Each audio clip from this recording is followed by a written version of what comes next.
So 1, 2, 3, 4, 5, 6. We've got 6. And John, I heard from John Wilson. He thinks he'll be a little bit late, but he'll be here. Okay. And we got a couple of members of the public that Bobby said as well.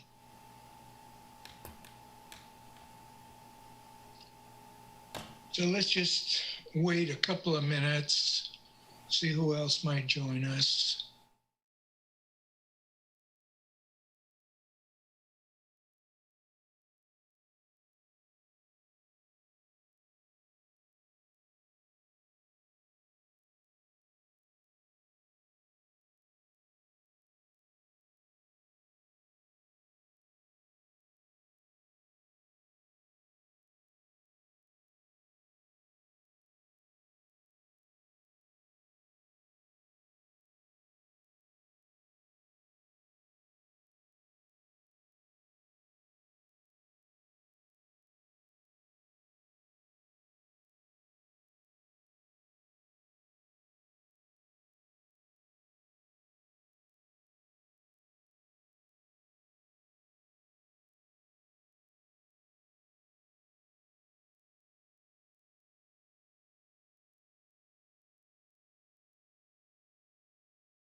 We might as well get started. We do have a quorum. So, at the last meeting, sorry. Let's start by approving the minutes of the last. John, I need to do the housekeeping. Oh, I keep forgetting that. I mean, what can be done with the task force? We're bad committee members. You know, maybe by the last meeting we'll have it down. Not if I'm chairing it, we won't. Go ahead, Bobby. Okay, so just to remind everybody, this meeting is being broadcast and recorded on the City of Lawrence YouTube channel. The public chat function is disabled and all chats will go directly to me. When you are not participating in the meeting, please mute your microphone. When you are participating in the meeting, please keep your video on. When you are not participating in the meeting, please turn your video off. You will still be able to hear the meeting. You can turn your video back on when you are participating. By turning your video off when you're not participating, it allows the active meeting participants to be seen on the screen. If you have any trouble, please send me a chat.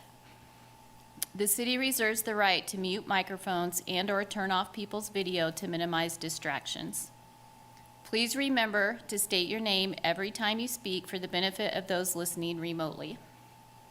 Chair Nalbandian, if a motion is made and seconded, please call on task force members individually to provide their vote. Then announce whether the motion carried and the count of the vote. When the chair calls for public comment on an item, individuals participating via Zoom should use the raise hand function to indicate they wish to speak.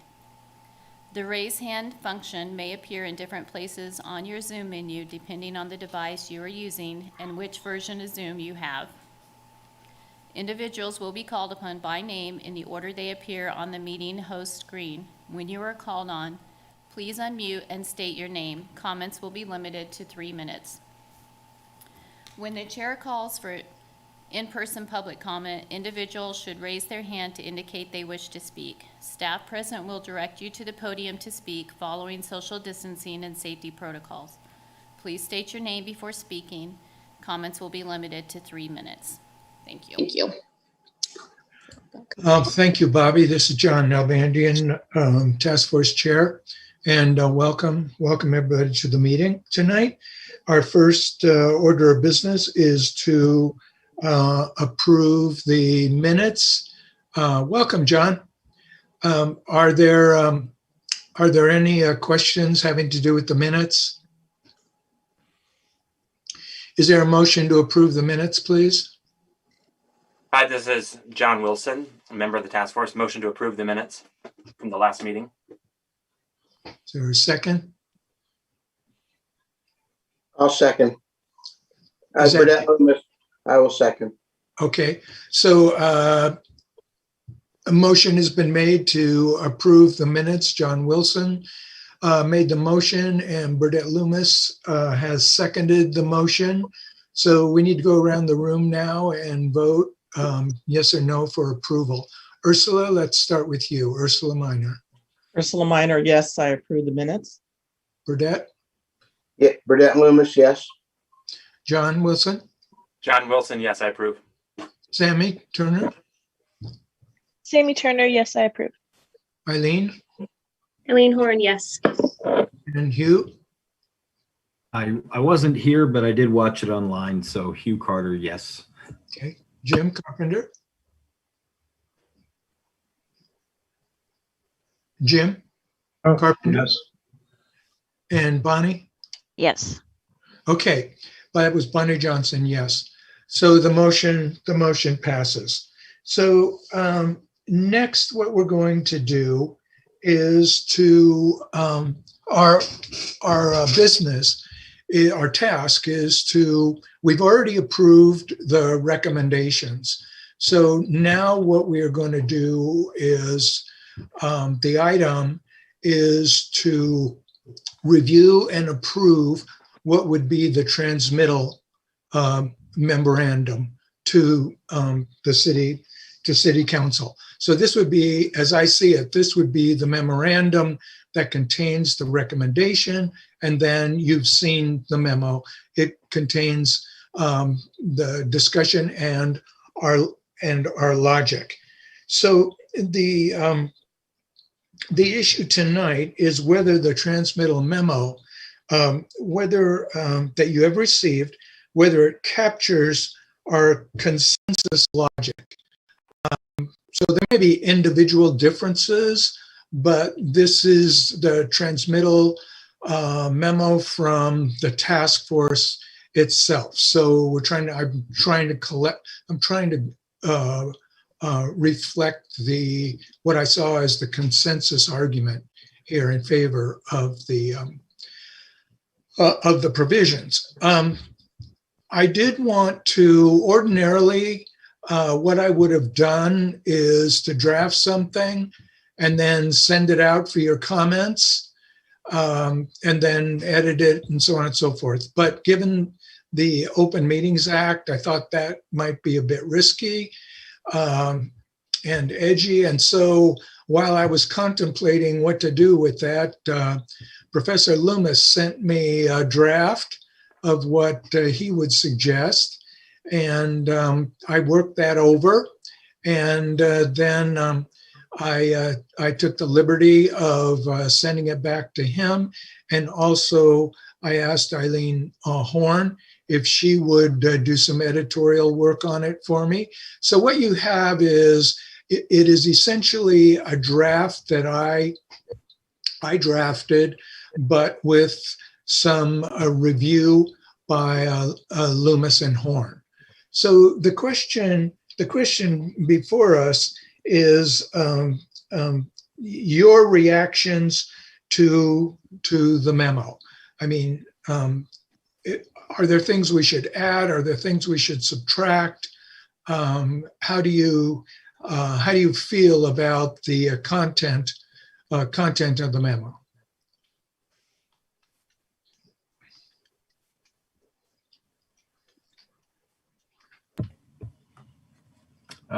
Hugh Carter. John, I guess I'll just start first. I thought it was really well done. And I really don't have, much that I would like tweaked. Did I miss, did we make any mention of a discussion on term limits?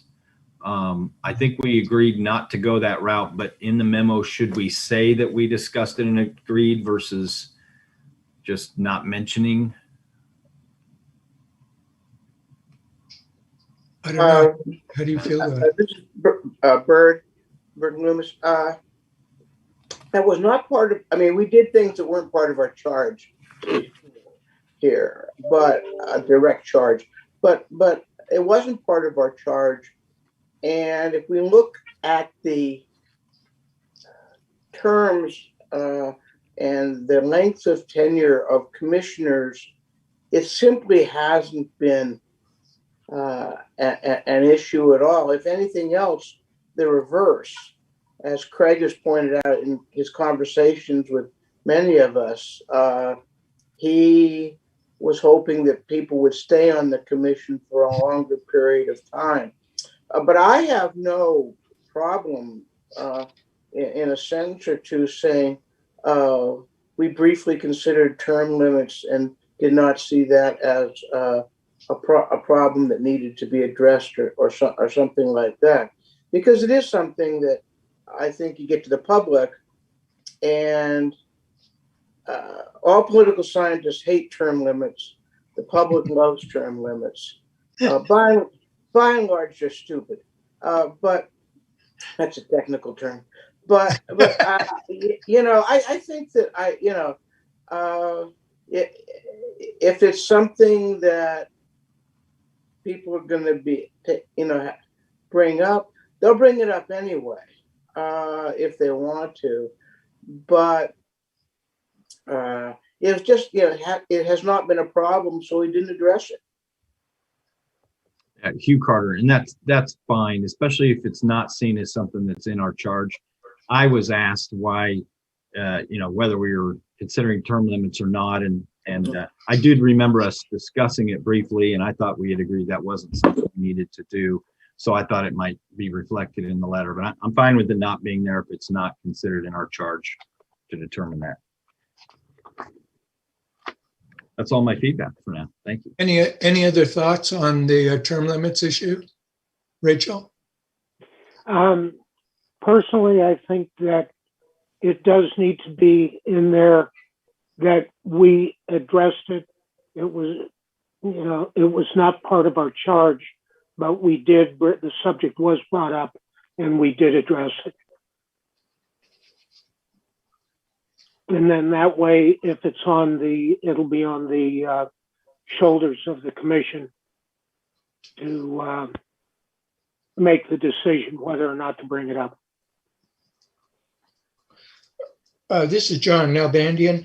I like the argument that Byrd made that given our history,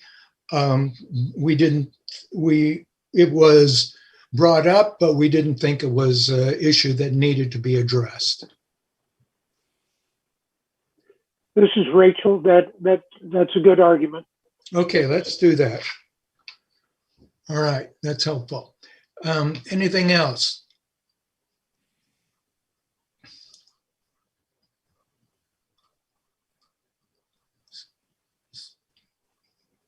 Rachel? This is Rachel Reed. I do have one thing that's been kind of eating at me since the last meeting. Personally, I believe we should go forward with a unified voice. As you know, throughout this, I've been advocating for at least 2 at-large city commission seats.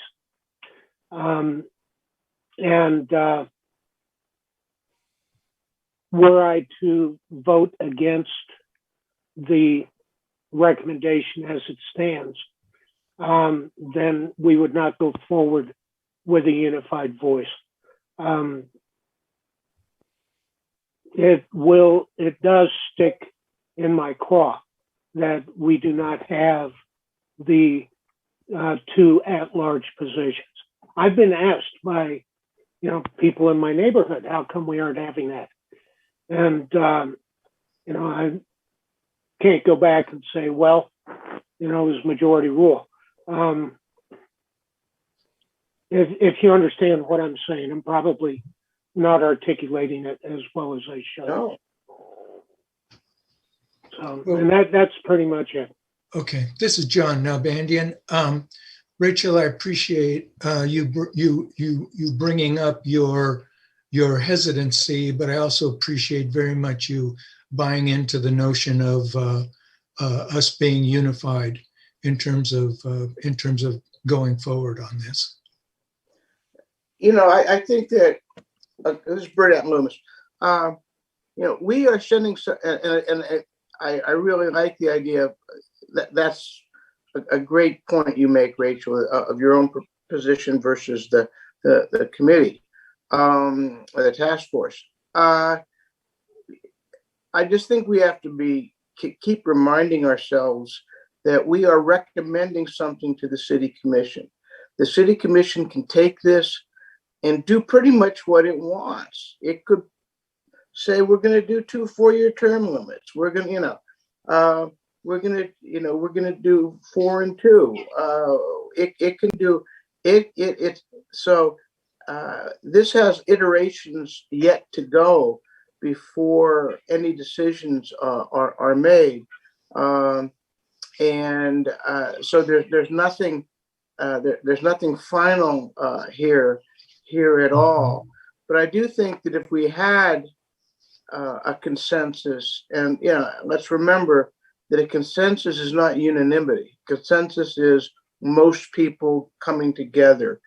That we'll go back to Rachel's point. I think it helps us deliver our message, and I'm sure that 4 and 2 will be brought up again as the commission addresses this issue. This is John Nalbandian. Other thoughts on this or any of the other points? This is Bonnie Johnson. Rachel, I had the same sort of sense as you about having the mixed. And I've listened to what other people said, and I've thought about it. And what I came down on, that what we're proposing is the best option, to not have some at-large commissioners.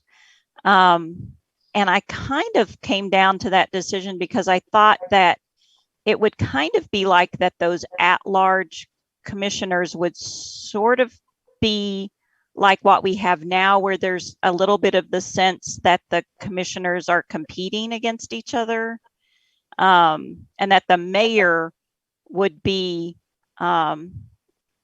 very similar to an at-large commission member.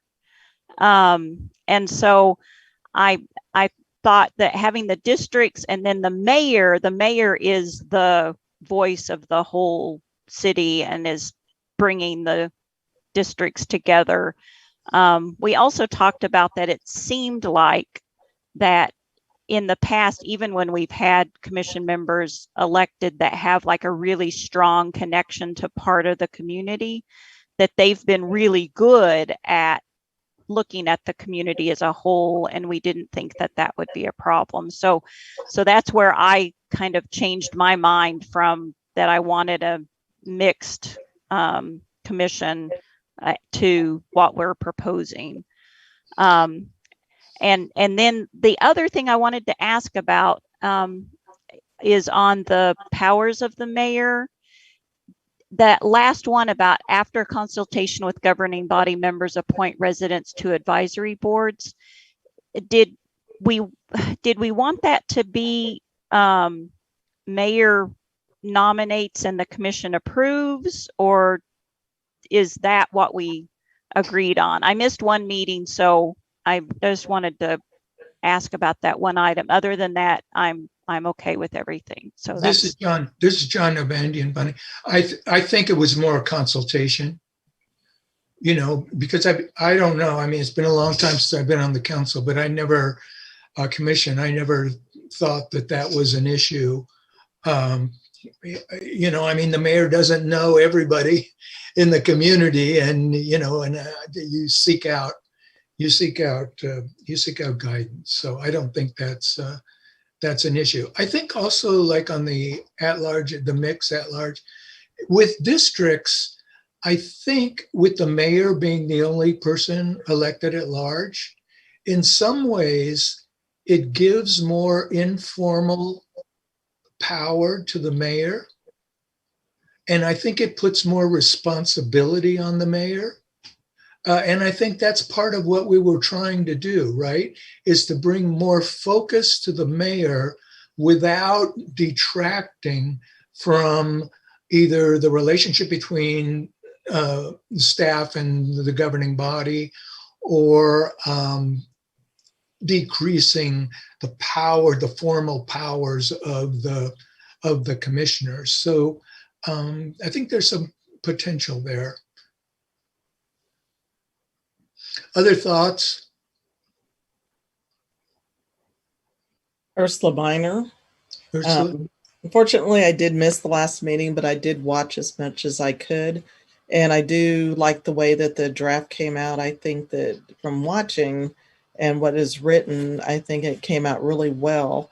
And as you and Bonnie were talking about, I do believe the mayor, we will vote on the mayor as one if that goes through. And I think the mayor having one voice and the strong voice representing everything or everybody would go. I think that would represent the all people, person. Thank you, So Ursula. I think that's great. And I do like the explanation as it pertained to minorities in the draft.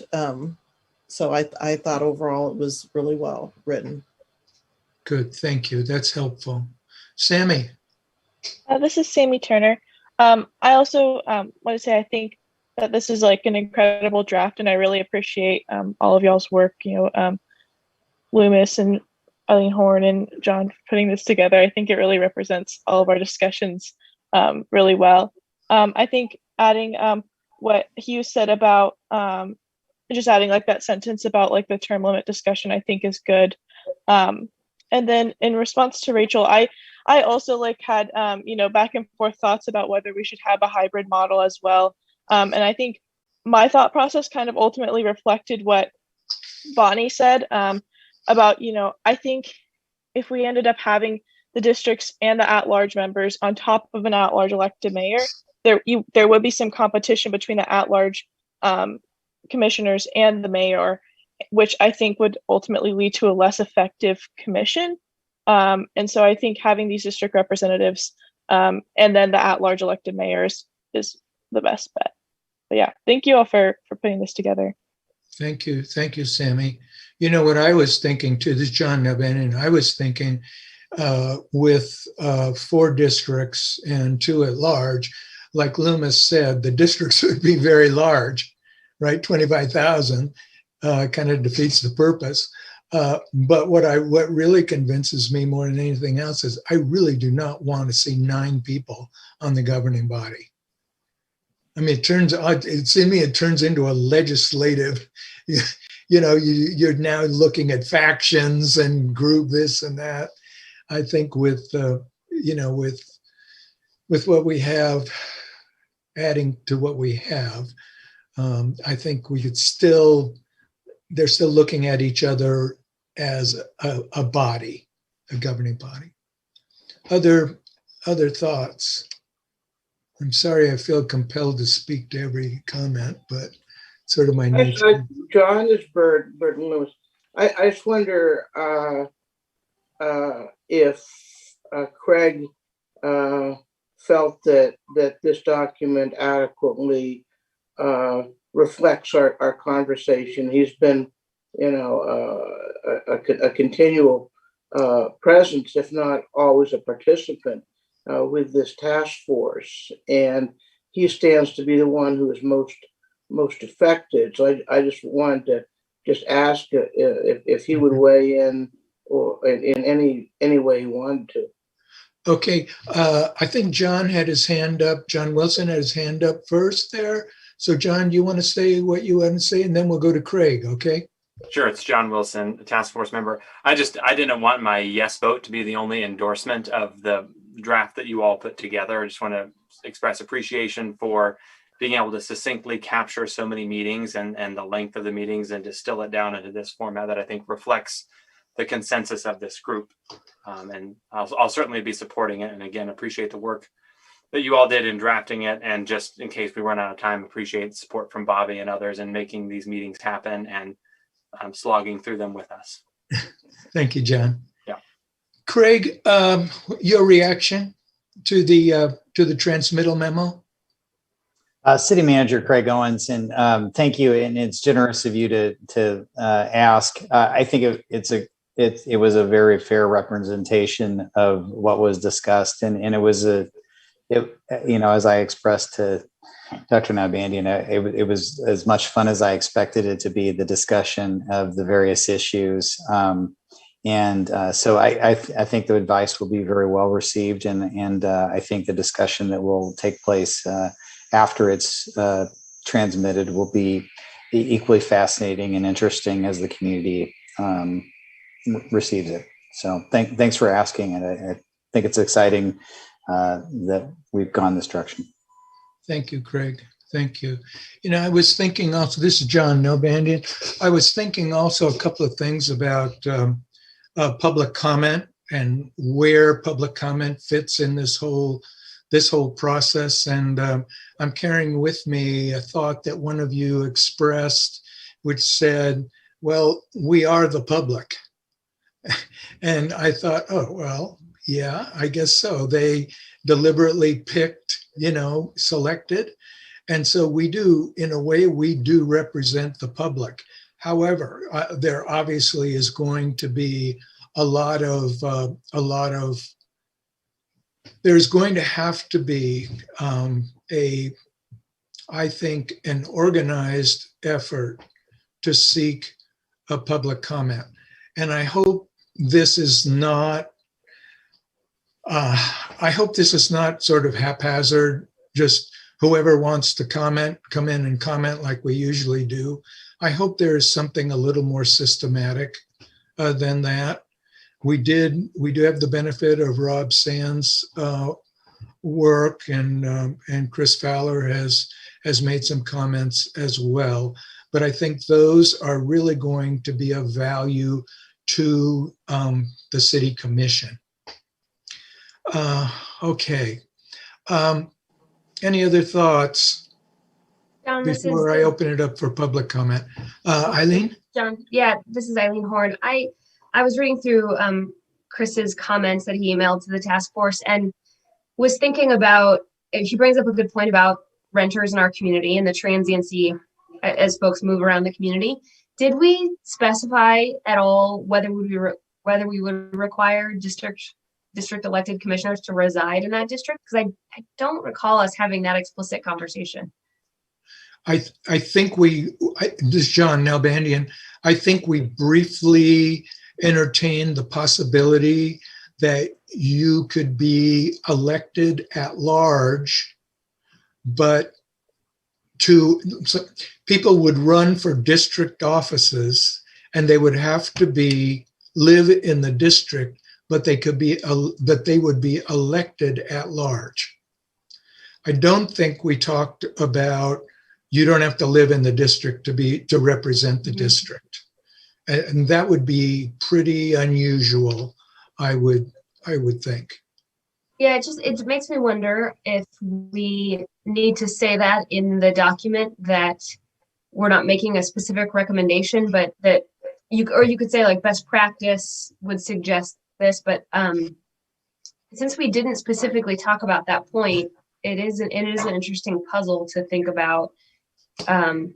Does that give people enough flexibility to move around in our community if their narrow slice of their district is, but we did make them pretty small. So it was just a thought. I wonder if we need to address that in the document.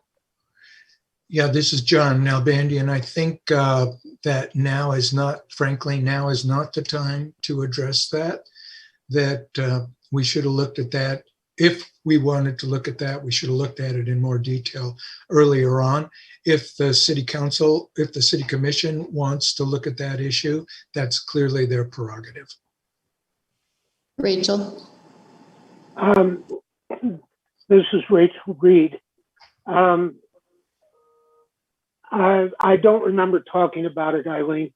And like John said, it should have been addressed earlier, whether or not a district representative needs to reside in that district. There's a lot of things that come from that. If someone moves even just across town, that could require a special election. If we require that someone reside in the district they represent. What's in the two cup? And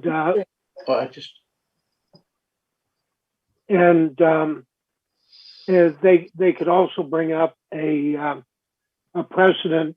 Kansas City, if I'm correct, just recently made a rule change that the Kansas City police officers no longer have to reside in Kansas City. So they could use that as a precedent and fight the issue. And then on top of that, I think that's beyond our purview, beyond our charge. Thank you, Rachel. This is John. Yeah, I think if the commission wants to bring that up, they can. There's no reason. In all of this stuff too, what just reiterate what Bird said in the very first memo that he shared with us. There are no right answers here. This is all about, there's pros and cons and what fits in the community, what doesn't fit. And we also have to understand too, that whatever the commission decides, it's not like cast in stone.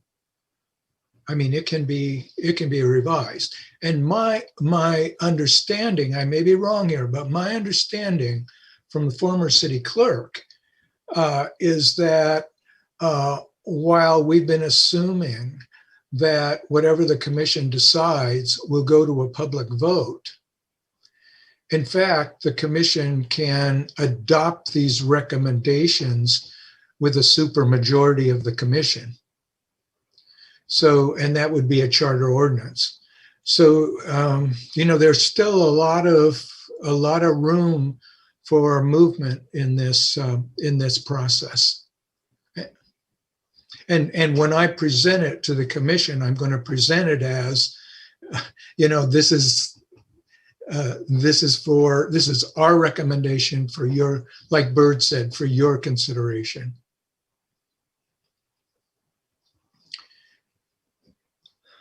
Okay, I think we'll just open it up to public comment before I invite a motion to approve the draft, the transmittal draft. Chris, did you want to say something?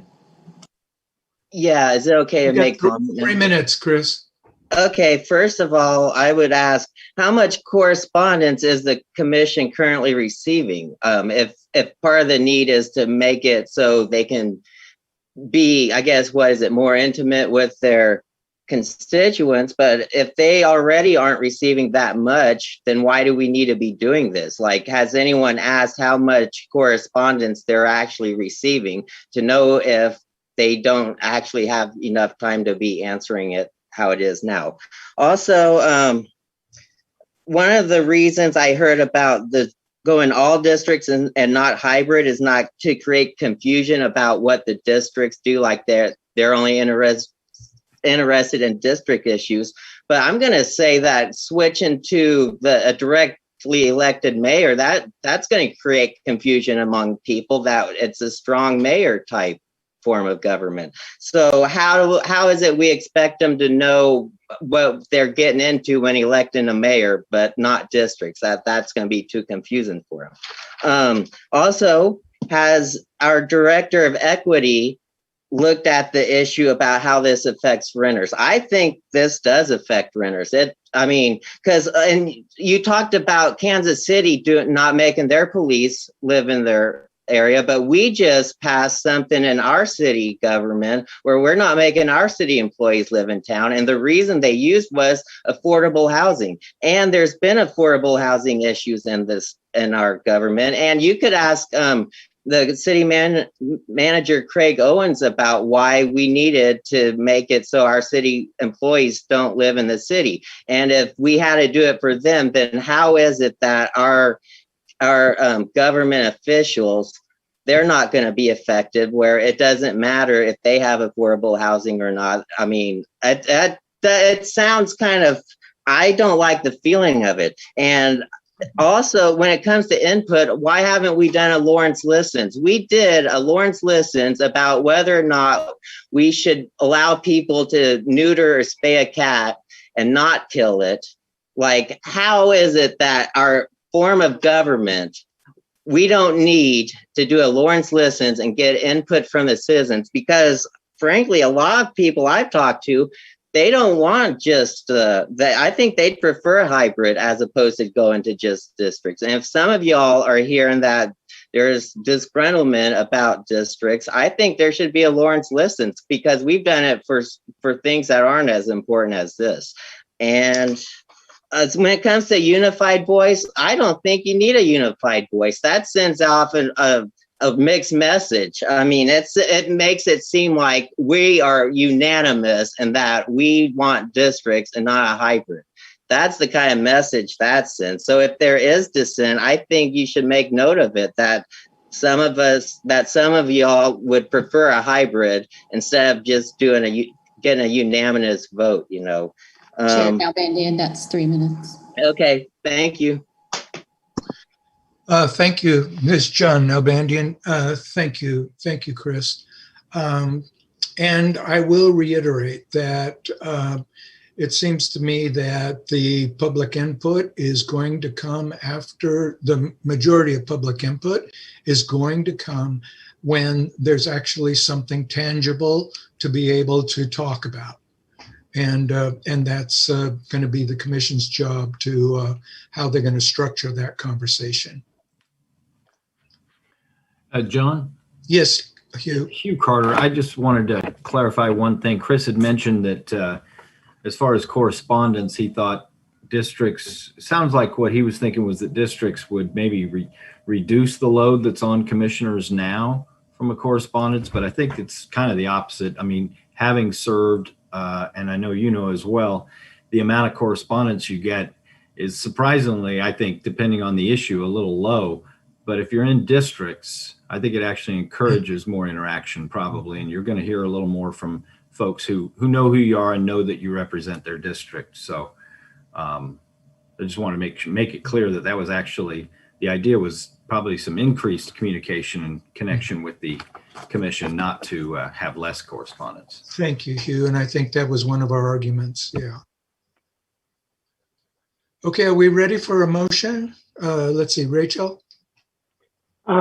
Chris Flowers had his hand up before I did, but he's probably gone. When all's said and done and we transmit this to the city commission, it's not a secret document. So I feel that we should also provide a copy to the Journal World and the Lawrence Times. You know, present it to the city commission, and then after that, present it to our 2 local newspapers. Hugh, you're shaking your head. Sorry, I didn't realize I was actually doing that. Hugh Carter. Yeah, I think, I mean, we're to turn it into the city, and you're right, Rachel, it's not secret. It's going to be public as we share it. So, you know, Lawrence Times is on the call and they know where to find it. Journal World knows where to find it. I don't think for John needs to send it out to anybody other than what we're directed to do, but it's the same as getting it to them, because they, unlike a lot of citizens, know right where to look to find this document. And it was included in the agenda.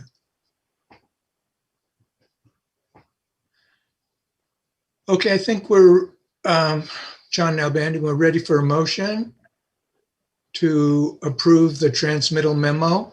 We've already approved the recommendations. So this is an approval of the transmission memo. Rachel? This is Rachel Reed. I move to approve the transmittal memo, and then after all the jots and tittles are taken care of, it's come back and we look at it one more time then send it forward. You know, all the,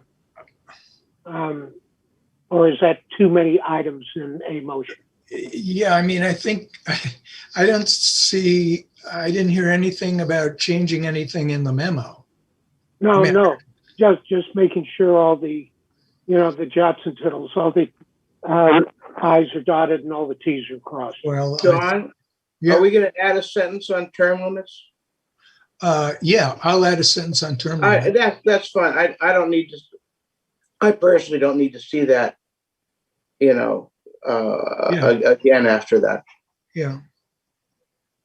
Thank you, Carter. John, would you like the motion to just be a motion to approve with the addition of a sentence around term limits? Yes. I need to withdraw my motion first. Then Hugh can make his motion. No, you can make it, Rachel. I was just clarifying, sorry, Hugh Carter, how John wants the motion. Okay, I move that we approve the motion or approve the transmittal memo and send it to the city commission with the addition that we discussed term limits. Okay, it's moved by Rachel to endorse the transmittal memo with a brief modification to include some words on term limits. Is there a second?